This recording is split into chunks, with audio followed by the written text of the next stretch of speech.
यह बात लगभग 6 महीने पहले की है। हमारे पड़ोस में किसी की शादी थी। मेरे पति अपने ऑफिस के प्रोजेक्ट में व्यस्त थे, इसलिए मुझे ही अकेले जाना पड़ा। बस का सफ़र था और मुझे रात भर का सफ़र करना था, इसलिए मेरे पति ने स्लीपर बस में मेरे लिए सीट रिजर्व करवा दी थी। रात को 9:30 बजे की बस थी। मुझे मेरे पति बस स्टैंड तक छोड़ने आए और मुझे मेरी सीट पर बिठाकर कंडक्टर से मिलने चले गए। मेरी सीट केवल 2 वाली थी। अभी तक दूसरी सीट पर कोई भी पैसेंजर नहीं आया था। मैंने अपना सामान सेट किया और अपने पति का इंतज़ार करने लगी। थोड़ी ही देर में मेरे पति वापस आ गए।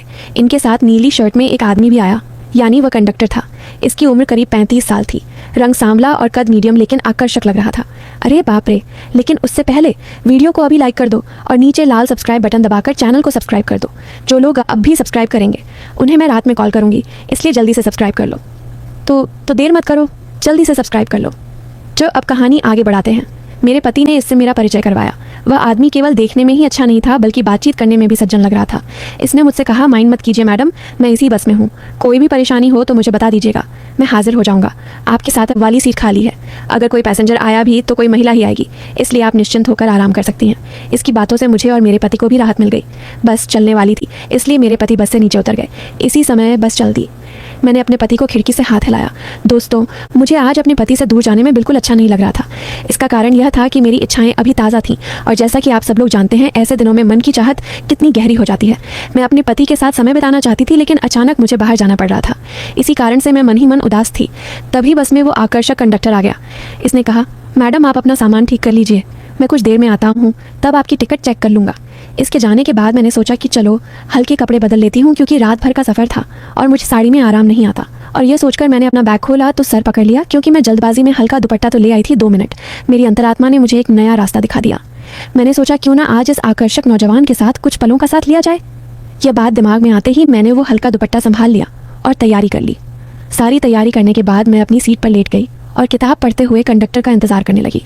10 मिनट बीत गए तो मैंने सोचा क्यों ना पहले कुछ खाकर फ्री हो लूँ।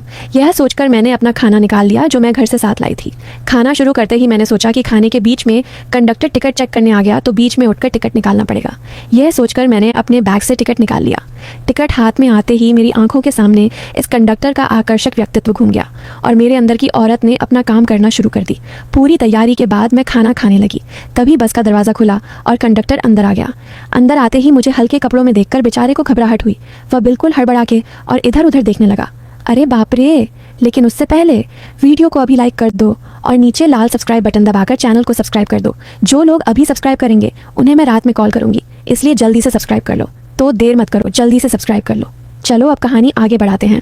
मैंने इसका हौसला बढ़ाने के लिए इसकी तरफ मुस्कुराकर देखा और कहा, कंडक्टर साहब बैठकर आराम कर लें।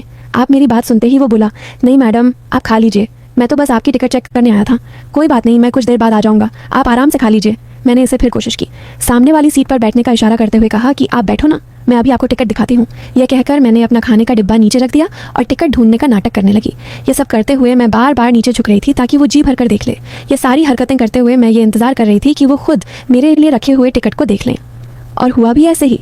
इसने मेरे दाएं की ओर इशारा करते हुए कहा, मैडम लगता है आपने टिकट अपने दाएं साइड में रख लिया है। मैंने अनजान बनते हुए अपने गले की तरफ दिखा और हंसते हुए कहा, यार बोलते बोलते मैंने अपना खाना हुआ हाथ से इसको निकालने की नाकाम कोशिश की। इधर उधर से उंगली डालकर टिकट पकड़ने की कोशिश करते हुए इसे अपने दाएं की झलक दिखाती रही। जब मेरी उंगली से टकराकर टिकट और अंदर चला गया तो मैंने मुस्कुराते हुए कहा, सॉरी यार, अब तो आपको ही मेहनत करनी होगी। मेरी बात सुन वो उठकर मेरे पास आ गया और मेरे दुपट्टे में हाथ डालता हुआ बोला, क्यों नहीं मैडम, मैं खुद निकाल लूँगा।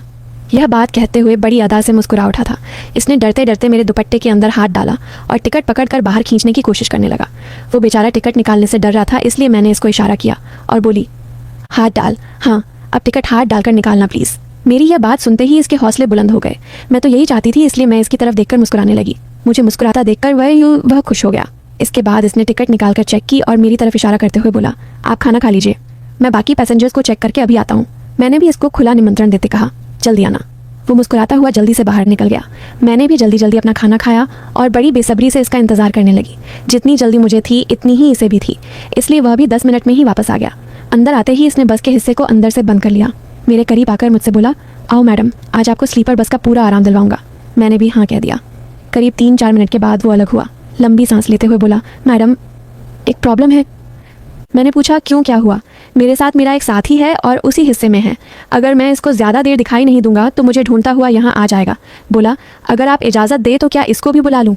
इसकी बात सुनते ही मेरी खुशी यह सोचकर दोगुनी हो गई। चलो आज बहुत दिनों बाद कुछ खास पलों का साथ मिलने वाला है। मैंने तो जवाब दिया हाँ बुला लो इसको भी, लेकिन ध्यान रखना किसी और को पता नहीं चलना चाहिए। जाओ जल्दी से बुलाओ। मेरी बात सुनते वो दरवाज़ा खोलकर बाहर चला गया और 4-5 मिनट बाद वापस आ गया।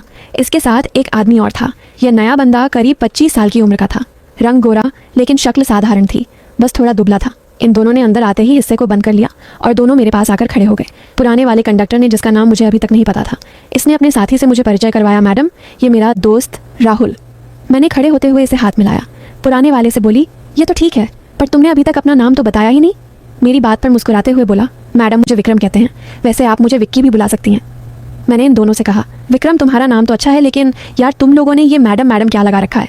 मेरा नाम प्रिया है, वैसे तो तुम लोग मुझे किसी भी नाम से बुला सकते हो। आपस में परिचय पूरा होने के बाद हम लोग थोड़ा खुल गए, लेकिन वो दोनों कुछ शर्मा रहे थे, इसलिए पहले मुझे ही करनी पड़ी और मैंने विक्रम को गले लगा लिया। तभी अचानक बस का हिस्सा खुला और 2 आदमी एक साथ अंदर आ गए। बस किसी छोटे स्टेशन पर रुकी। अचानक इन लोगों के अंदर आने से मैं चौंक गई और जल्दी से अलग होकर अपने कपड़े संभालकर अपना बदन छुपाने की कोशिश करने लगी। इन 2 लोगों के अंदर आते ही विक्रम जोर से बोला ओ बॉस मैं आप लोगों का इंतजार कर रहा था। इसने जल्दी से हिस्से को अंदर से बंद कर लिया। मेरी तरफ मुड़कर बोला मैडम ये लोग भी अपने दोस्त हैं, अभी तुम्हारी इच्छा बढ़ रही थी ना, इसलिए इन लोगों को बुलवाया है। चलो शुरू करते हैं। मुझे इस तरह से इन लोगों का अंदर आना अच्छा नहीं लगा। मैंने नाराज़ होते हुए कहा चुप रहो। तो मुझे क्या तुम लोगों ने बाजारू समझ रखा है? कभी आएगा मैं इससे प्यार कर लूँगी। अरे बाप रे, लेकिन उससे पहले वीडियो को अभी लाइक कर दो और नीचे लाल सब्सक्राइब बटन दबाकर चैनल को सब्सक्राइब कर दो। जो लोग अभी सब्सक्राइब करेंगे उन्हें मैं रात में कॉल करूंगी, इसलिए जल्दी से सब्सक्राइब कर लो। तो देर मत करो, जल्दी से सब्सक्राइब कर लो।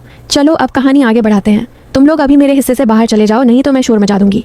मेरे इस नाराज़ होने से वो लोग डर गए और मुझे मनाते हुए कहा कि नहीं मैडम ऐसा नहीं, अगर आप नहीं चाहोगी तो कुछ भी नहीं करेंगे।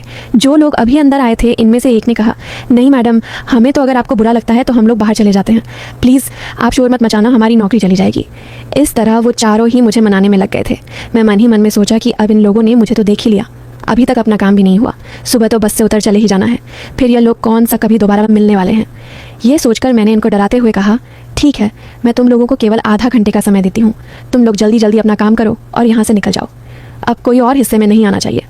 चारों खुश हो गए और जी मैडम करने लगे। विक्रम ने लोगों से कहा कि चलो मैं मैडम का मन दोबारा से ठीक करना पड़ेगा, तुम लोग आगे आ जाओ।